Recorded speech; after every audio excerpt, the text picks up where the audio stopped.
என்னுடைய இருதயத்திலே ஆண்டவர் வைத்த ஒரு வார்த்தை. மீகாவின் தீர்க்க தரிசன புஸ்தகம் 7ஆம் அதிகாரத்தினுடைய 15வது வசனத்தை நாம் எல்லாரும் சேர்ந்து வாசிக்க போகிறோம். மீகாவின் தீர்க்க தரிசன புஸ்தகம் 7ஆம் அதிகாரத்தினுடைய 15வது வசனத்தை வாசிக்கலாமா? நீ எகிப்து தேசத்திலிருந்து புறப்பட்ட நாளில் நடந்தது போலவே உன்னை அதிசயங்களை காண பண்ணுவேன். இன்னொரு விஷயம் கூட வாசிக்கலாம். நீ எகிப்து தேசத்திலிருந்து புறப்பட்ட நாளில் நடந்தது போலவே உன்னை அதிசயங்களை காண பண்ணுவேன். கர்த்தருடைய பிள்ளைகளே, இன்றைக்கு ஆண்டவர் இந்த நாளிலே நமக்கு எல்லாருக்கும் ஒரு வார்த்தையை கொடுக்கிறார். நான் உன்னை அதிசயங்களை காண பண்ணுவேன். கர்த்தர் உங்களை பல அதிசயங்களை கர்த்தர் காண வைக்க போகிறார். உங்க பர்சனல் லைஃப்ல நீங்க அதிசயத்தை பார்க்க போறீங்க. இதுவரையிலும் அதிசயத்தை குறித்து நீங்கள் கேள்விப்பட்டிருக்கலாம். இதுவரையிலும் அதிசயத்தை குறித்த சாட்சிகளை நீங்கள் நேரடியாய் பார்த்திருக்கலாம். ஆனா ஆண்டவர் இன்றைக்கு தெளிவாய் வாக்கு கொடுக்கிறார். அநேகருடைய வாழ்க்கையிலே பார்த்த அதிசயம், உங்களுடைய காதுகளிலாலே நீங்கள் கேட்ட அதிசயத்தை வெகு சீக்கிரத்திலே உங்க வாழ்க்கையில அந்த அதிசயத்தை பார்க்க போகிறீர்கள். நம்புறவங்க கரங்களை முழு பலத்தோட தட்டி, உங்க வியாதியில ஒரு அதிசயத்தை கர்த்தர் பார்க்க பண்ணுவார். உங்க பிள்ளைக்கு கர்த்தர் ஒரு அதிசயத்தை காண பண்ணுவார். ஆமென். உங்க வாழ்க்கையில ஒரு அதிசயம் நடக்கும். கர்த்தர் வாக்கு கொடுக்கிறார். நான் அதிசயங்களை காண பண்ணுவேன், காண பண்ணுவேன். நம்முடைய தேவனாகிய கர்த்தர் அவர் அதிசயமான தேவன். எத்தனை பேர் ஆமோதிக்கிறீர்கள்? வேதத்துல இந்த அதிசயம் அப்படின்ற அந்த வார்த்தையை வாசிக்கும் போது ஒரு மனிதனுடைய வாழ்க்கையிலே அல்ல, பல மனிதனுடைய வாழ்க்கையிலே ஆண்டவர் அதிசயத்தை கர்த்தர் செய்திருக்கிறார். சில காரியத்தை ஆண்டவர் நம்முடைய சூழ்நிலையிலிருந்தே கர்த்தர் செய்வார். சில காரியத்தை ஆண்டவர் மற்றவர்களுக்கு செய்கிறது போலவே நமக்கு செய்வார். ஆனால் சில காரியத்தை ஆண்டவர் உங்களுக்கு தேவைப்படுமானால், நமக்கு தேவைப்படுமானால் அதை அதிசயமாய் செய்கிறதற்கு கர்த்தர் வல்லவராய் இருக்கிறார். பாருங்க, உலகத்துல இருக்கிற மனுஷங்களுக்கு சில அதிசயங்களை பார்க்கும்போது அவங்க என்ன பண்ணுவாங்கன்னா, இப்படியெல்லாம் நடக்குங்களா, இப்படியெல்லாம் நடக்குமா, அதெல்லாம் நடக்காது, இது ஃபேக்கு, இது சும்மா, இது வேணும்னு இவங்க பண்றாங்க, இது என்னமோ வீடியோ பிடிச்சு பண்றாங்க, இது நடிக்கிறாங்க, ஏற்கனவே இந்த மாதிரி நடிக்க வச்சுட்டு இந்த மாதிரி ஆக்ஷன் பண்றாங்க அப்படின்னு எல்லாம் நிறைய பேர் இப்ப சொல்றாங்க. இப்ப உலகத்துல இருக்கிறவங்க எல்லாம் இந்த மீடியா எல்லாம் ரொம்ப வந்ததுக்கு அப்புறம் ஏதாவது ஒரு மிராக்கல், ஏதாவது ஆண்டவர் செய்கிற ஒரு அற்புதத்தை அவங்க பார்த்துட்டாங்கன்னா நிறைய பேர் அவர்களுடைய ஞானத்தை வச்சு இப்படி ஒண்ணு நடந்திருக்கிறதுக்கு வாய்ப்பே இல்லை அப்படின்னா ஹாஸ்பிட்டலே தேவையில்லை, அப்படின்னா நீங்க எல்லா மருத்துவமனையும் க்ளோஸ் பண்ணிடலாம் இல்ல, டாக்டர் படிக்கிறதுக்கு எதுக்கு தேவையில்லை அப்படின்ற கேள்விகளை எல்லாம் நிறைய பேர் எழுப்புறார்கள். ஆனா அவர்களுக்கு அது தெரியாது. நான் நம்புகிறேன், நான் ஆராதிக்கிற ஆண்டவர், நீங்களும் நானும் ஆராதிக்கிற ஆண்டவர் அதிசயம் செய்துதான் உங்களை அந்த பிரச்சனையிலிருந்து வெளியே கொண்டு வர வேண்டுமானால், அது ஒரு அதிசயம் நடக்க வேண்டுமானால் அந்த அதிசயத்தையும் உங்களுக்காக செய்வதற்கு கர்த்தர் வல்லவராய் இருக்கிறார். ஆமென். தானியேலை குறித்து வேதம் சொல்லுகிறது, தானியேலை ஆண்டவர் நினைச்சிருந்தாருன்னா அந்த ராஜாவுடைய மனதுல கொஞ்சம் இரக்கத்தை கொடுத்து, சரி என்ன நடந்தாலும் பிரச்சனை இல்லை, இதுவரைக்கும் ராஜா போட்ட முத்திரையை மாற்ற முடியாது, ஆனா நான் மாத்துறேன், எனக்கு தாவீதை ரொம்ப பிரியம், தாவீதை பிடிக்கும், அதனால நான் மாத்துறேன்னு சொல்லி அந்த மனுஷனை வச்சு ஆண்டவர் மாற்ற முடியும். ஆனா ஆண்டவர் என்ன நினைக்கிறார் அப்படின்னா, தானியேலின் தேவன் ஒரு அதிசயத்தை செய்ய வேண்டும் என்று நினைக்கிறார். ஆமென். நான் நம்புகிறேன், சில நமக்கு தெரிந்த நபர்கள், பழக்கமான நபர்கள், நமக்கு ரொம்ப நெருங்கின நபர்கள், நாம் உதவி செய்த நபர்கள், நம்மை குறித்து 100% தெரிந்த நபர்கள், அவர்களாலே சில உதவிகள் நமக்கு தடைபட்டிருக்கிறதற்கு காரணம், அந்த மனிதர்கள் நமக்கு செய்யாமல் இருக்கிறதற்கு காரணம், நான் நம்புறேன் ஆண்டவர் உங்களுக்கு ஒரு அதிசயத்தை செய்வதற்காகத்தான் அந்த மனிதர்களுடைய கைகள் குறுகி இருக்கிறது. அந்த மனிதர்கள் செய்யாமல் இருக்கிறதற்கு காரணம் கர்த்தர் ஒரு அதிசயத்தை நமக்கு தரும்படியாகவே.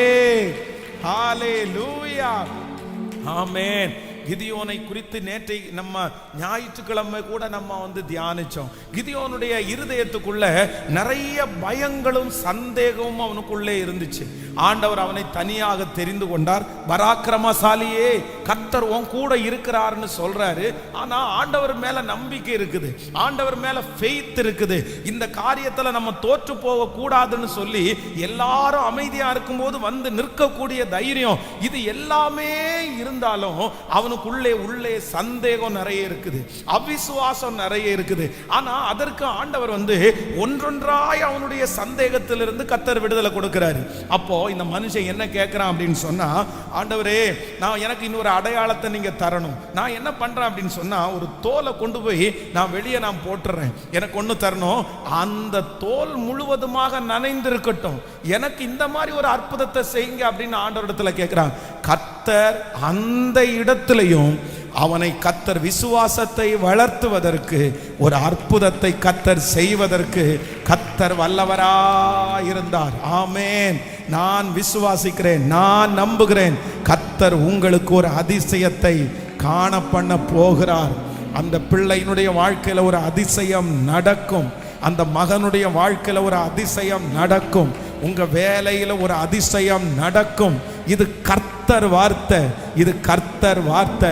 பாஸ்டர், இந்த தேவையை நான் எப்படி சந்திப்பேன், இது எப்படி நடக்க போகுதுன்னு எனக்கு தெரியல, இதை நான் கட்டி முடிச்சிருவேனா, இதை நான் செஞ்சு முடிச்சிருவேனா, இது நான் சாகிறதுக்குள்ள இது சாத்தியமா, இது என்னுடைய சம்பளத்தால முடியாது, என்னுடைய பலத்தால முடியாது. ஆனா ஆண்டவர் வாக்கு கொடுக்கிறார், நான் உனக்கு ஒரு அதிசயத்தை செய்வேன், ஒரு அற்புதம் நடக்கும், ஒரு அற்புதம் நடக்கும். கர்த்தருடைய பிள்ளையே, உங்களை இதுவரையிலும் நடத்துறது ஒரு அதிசயம், உங்களுக்கு வேலை கிடைத்தது ஒரு அதிசயம், அந்த பிரச்சனையிலிருந்து நீங்க விடுதலை கொடுத்தது அதிசயம். அது மனிதனால முடியாது, உங்களால முடியாது. கர்த்தர் உங்களுக்கு ஒரு அதிசயத்தை செய்துதான் இதுவரைக்கும் வச்சிருக்கிறார். அந்த தேவன் இன்று வாக்கு கொடுக்கிறார், மறுபடியும் நான் இந்த காரியத்திலே உனக்கு அதிசயத்தை காண பண்ணுவேன். ரெண்டு கைகளை மேல உயர்த்தி முழு பலத்தோடு, நான் நம்புறேன் ஆண்டவரே, நான் நம்புறேன் ஆண்டவரே, எனக்கு ஒரு அதிசயம் நடக்க போகுது. என் மூத்த பிள்ளைக்கு ஒரு அதிசயத்தை பார்ப்பேன், என் சின்ன மகனுக்கு ஒரு அதிசயத்தை பார்ப்பேன். வெளியே வர முடியாதுன்னு சொல்றாங்க, முடிஞ்சிருச்சுன்னு சொல்றாங்க, இனி எதிர்காலம் இல்லைன்னு சொல்றாங்க, இது எப்படியும் நடக்க போறதில்லைன்னு சொல்றாங்க.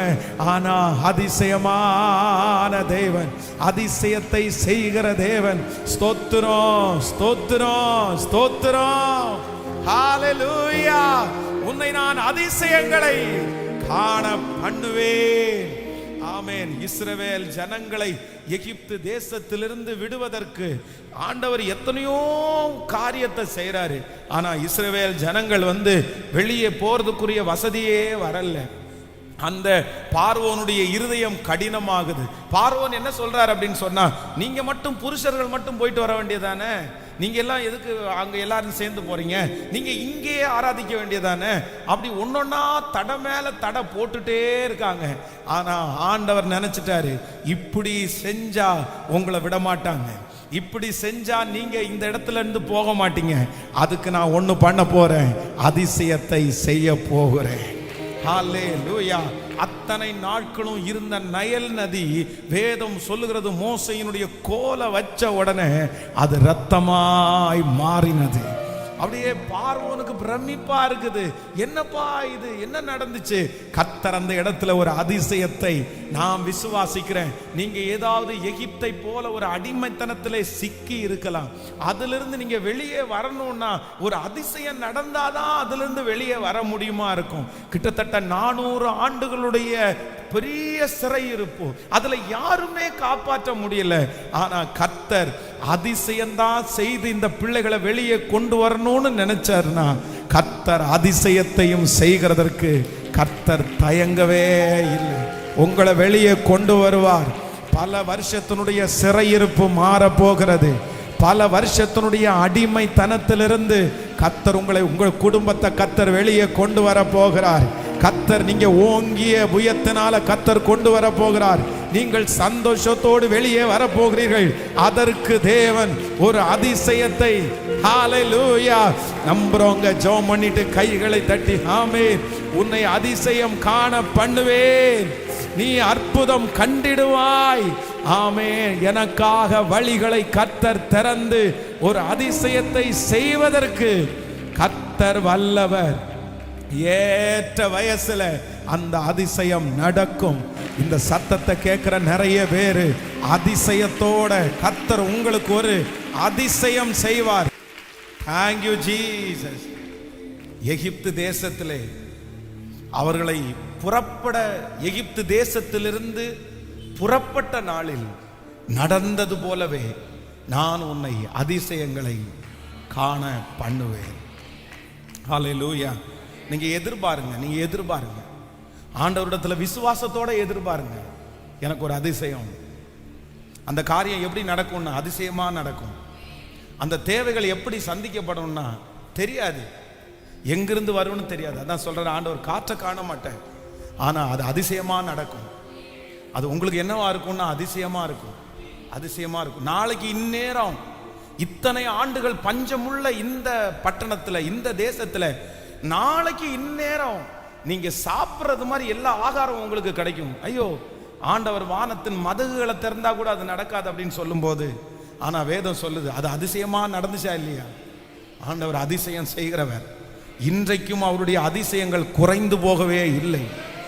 அவருடைய பேரே என்னன்னா அவர் அதிசயமானவர், அவர் ஆலோசனை கர்த்தர், அவர் நித்திய பிதா, அவர் சமாதானமான கர்த்தர். ஹalleluya.